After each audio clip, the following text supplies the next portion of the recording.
Fertile, c'est une école volante de coopération et d'engagement au service des transitions écologiques, sociales et démocratiques.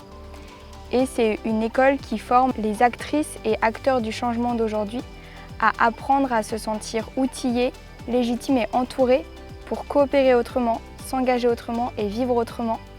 Et un autrement, pour nous, ça veut dire un autrement qui est propre à chacune, propre à chacun, dans le respect du vivant. Donc Fertile, c'est une association qui propose différents modules de formation, des formats longs en immersion, au format plus focus, toujours en immersion mais plus court.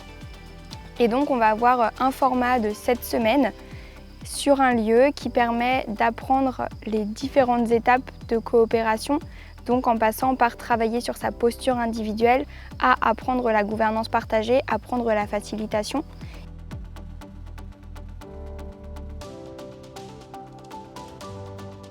Donc dans nos valeurs, il y a la joie.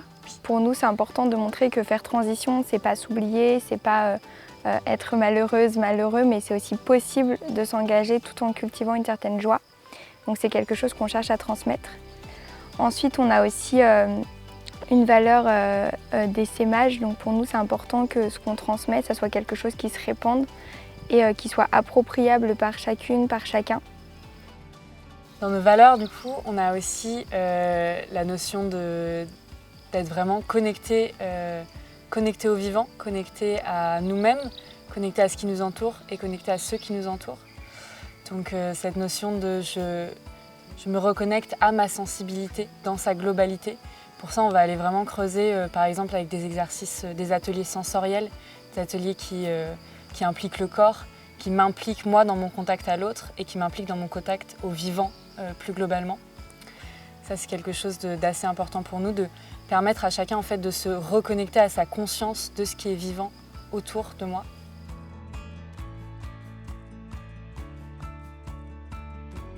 Une autre de nos valeurs aussi, ça va être le partage. C'est lié à pas mal d'autres de nos valeurs, mais pour nous à Fertile, c'est important aussi que ce qu'on fait, ça soit partagé à un maximum de personnes. Et donc c'est pour ça que notamment nos contenus, donc notamment ce qu'on va appeler notre espace de liberté, les petites règles qu'on utilise au quotidien, mais aussi des fiches de communication non violente, des contenus pédagogiques tout simplement soient mis à disposition d'un maximum de personnes pour que ces personnes-là, derrière, puissent les réutiliser dans leurs associations, dans leurs collectifs au quotidien, en parler, et que ce ne soit pas quelque chose qui soit juste possible de posséder une fois qu'on a fait la formation. Pour nous, aujourd'hui, on n'a pas le temps de se dire chacun recrée son contenu de son côté. Nous, on a fait ce taf-là. Maintenant, on le remet, ce qu'on appelle le mettre au commun, on le met à toutes les personnes qui souhaitent le prendre, avec un principe toujours de participation consciente, c'est-à-dire que si moi j'ai envie d'acquérir ce contenu et que je reconnais le travail qu'il y a derrière, je peux participer financièrement si j'en ai envie, mais il n'y a aucune obligation derrière. Et donc pour nous, notre intention principale, c'est de partager nos ressources. Donc, il y a 3 dimensions dans la gouvernance partagée.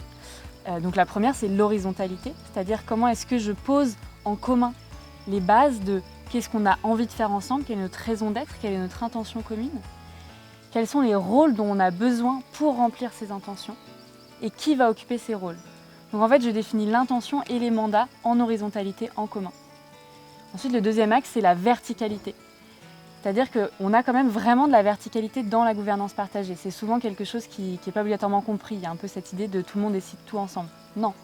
En fait, ce qui est défini ensemble, c'est le mandat. C'est-à-dire où est-ce que chacun a un périmètre, ce qu'on appelle de souveraineté, où il va pouvoir décider par lui-même, prendre ses décisions. Et donc là, on rentre dans notre verticalité. Donc, par exemple, si le groupe, moi, m'a donné mandat pour, je vais prendre un exemple très simple, mais gérer la cuisine et la logistique de la cuisine, je sais que j'ai complètement pouvoir de décision sur le fait de faire mes commandes, de prendre toutes mes décisions là-dessus sans avoir à consulter le collectif. Et la troisième dimension, c'est ce qu'on appelle la profondeur. Comment est-ce que je rentre dans la profondeur d'un lien humain avec l'autre qui va me permettre de lâcher prise et de faire confiance pour que ensuite tout ça puisse fonctionner de façon très fluide. Pour moi, la gouvernance partagée, c'est important aussi de préciser qu'il n'y a pas un modèle unique de gouvernance partagée, mais qu'il y a autant de modèles de gouvernance partagée qu'il y a d'organisations et qu'il y a de phases de vie de ces organisations. La gouvernance partagée, c'est quelque chose de très vivant. Certains utilisent le mot organique. c'est quelque chose qui s'adapte au projet, qui s'adapte aux individus qui composent ce projet. Et donc ça peut bouger en fonction de ce qui s'est passé, de ce qui va se passer. Et c'est ça aussi qui est riche avec ce type de processus, c'est que c'est pas quelque chose d'immuable et si une personne s'en va, non, on reste, on maintient, non, ça s'adapte. Pendant le parcours, je dirais qu'il y a un peu 3 grandes catégories d'activités que peuvent faire les participants.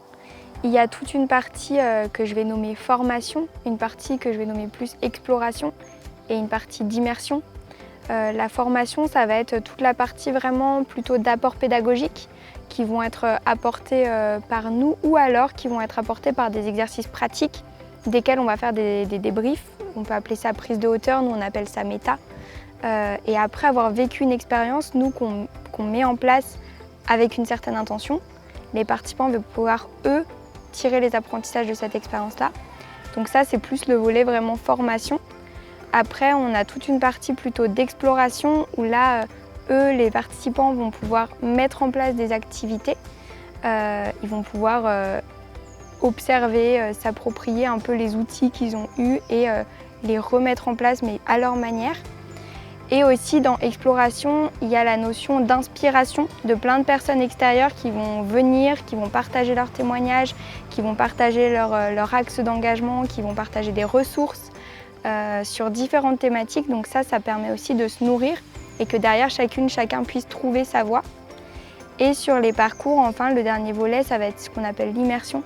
Le fait de vivre ensemble H24, pour nous, c'est vraiment une brique forte de Fertile qui nous distingue de beaucoup d'autres formations, qui fait que ils vont avoir besoin de cuisiner ensemble, ils vont avoir besoin de s'organiser pour le ménage ensemble, ils vont créer des activités du soir ensemble, plus qui touchent du perso que de la formation, même si tout est apprentissage, nous, dans ce qu'on transmet.